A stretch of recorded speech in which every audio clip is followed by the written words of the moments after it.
One quality of a well-designed program is that its parts are very modular, meaning that the components are independent of each other and still work on their own.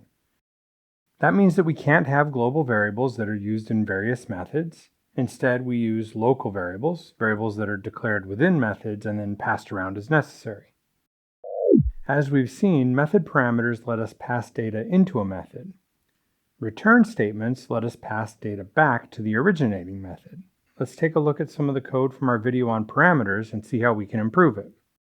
Our rule of thumb is that all of our input and output should be in the main method, and any other methods we write should return values instead of printing them. In the rare case where we do want a method to output something, that should be clear in the name.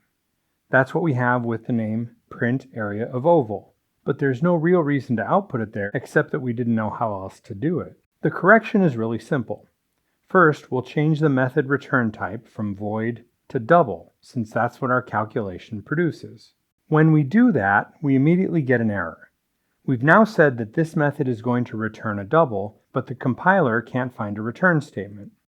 We'll fix that by changing the write statement to a return statement.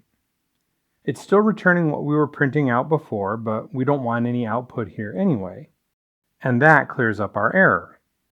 This code now compiles and executes, but we've got a couple of problems.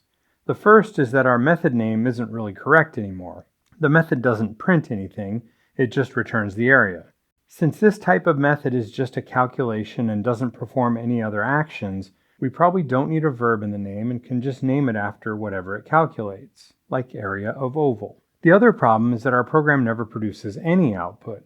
Our programs still need output, we just want that happening in main instead of our other methods. This method now returns a value, but we aren't doing anything with it, so it's just getting thrown away. But we can use that returned value as if it's a variable of that type, in this case, a double. We can output a double just by putting it in a write statement. In other words, all we have to do is put this method call inside a write statement. I've put some extra spaces in this line of code just to make it a little more clear visually. Running this code now outputs the result of that area calculation, and it does so while keeping all the output within the main method. As I mentioned, we can do anything with this method return that we would do with any double, so I could put it in a variable to use later. And I can use it as an operand for one of my arithmetic operations.